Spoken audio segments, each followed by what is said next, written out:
पलामू जिले के पिपरा प्रखंड प्रमुख विक्रांत सिंह यादव के खिलाफ लाए गए अविश्वास प्रस्ताव को बैठक के दौरान निरस्त कर दिया गया। वहीं बैठक का बहिष्कार करते हुए पंचायत समिति सदस्य, विधायक प्रतिनिधि और सांसद प्रतिनिधि सदस्यों ने बैठक को बीच में ही छोड़कर बाहर निकल गए। इससे पहले पीठासीन पदाधिकारी सह छतरपुर अनुमंडल पदाधिकारी हीरा कुमार और पंचायत समिति सदस्य, विधायक प्रतिनिधि और सांसद प्रतिनिधि के साथ पिपरा प्रखंड कार्यालय में विशेष बैठक चल रही थी, जिसमें प्रमुख विक्रांत सिंह यादव के विरुद्ध अविश्वास प्रस्ताव पर चर्चा की गई। वहीं पीठासीन पदाधिकारी द्वारा सुनवाई की गई नियमों का विरोध करते हुए सदस्यों ने बीच में ही बैठक को छोड़कर बाहर निकल गए और पीठासीन पदाधिकारी पर मनमानी का आरोप लगाते हुए न्याय के लिए कोर्ट जाने की बात कही।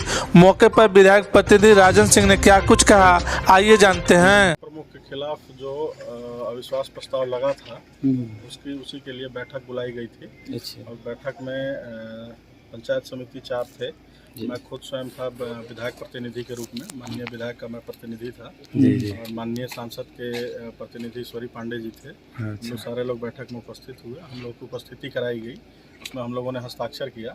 फिर एसडीओ साहब, जो माननीय एसडीओ साहब हैं, उनके कथनानुसार जो नियम संगत है उसमें उन्होंने बोला कि 3/4 का आंकड़ा चाहिए, जो कि 7 था। अच्छा। तो हम लोगों का ये कहना है कि 6 लोग हम लोग स्वयं उपस्थित थे और 7वां जो मेंबर है वो खुद जिनके खिलाफ अविश्वास लगा है प्रमुख का, उनका रहना अनिवार्य है। और चूँकि 7 दिन पहले सरकार के द्वारा ही ये तामिला कराया गया था, पीठासीन पदाधिकारी के द्वारा स्पष्ट तामिला दिया गया था और ये नोटिफिकेशन सबको था कि बैठक में उपस्थित होना है।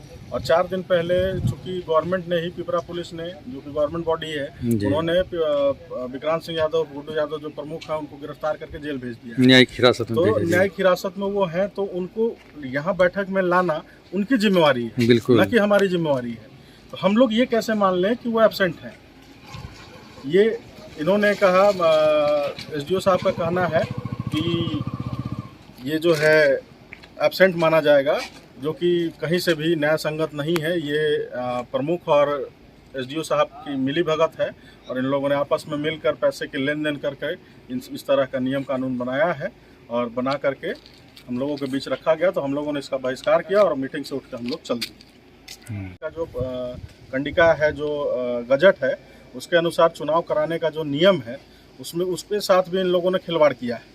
उस पर नियम को ताक पर रख करके इन्होंने चुनाव का तिथि और बाकी सारा कुछ तय किया है। उसमें नियम है कि धारा 33 के प्रावधानुसार पंचायत समिति का गठन होता है, उनके सभी सदस्यों को बुलाया जाता है अविश्वास प्रस्ताव की बैठक में। तो उसमें मुखिया का 1/5वां भाग हर साल स्वतः उसका सदस्य होता है और वो हर साल बदलते रहता है। लेकिन इन लोगों ने न मुखिया को तामिला कराया, न ही मुखिया को कहीं सीन में रखा है। पूछने पर कहा गया कि मुखिया का निर्वाचन इन्होंने किया ही नहीं था। तो ये क्या हमारी जिम्मेवारी है कि हम निर्वाचन करेंगे, या फिर सरकारी अधिकारी की जिम्मेवारी है कि वो निर्वाचन करके देंगे?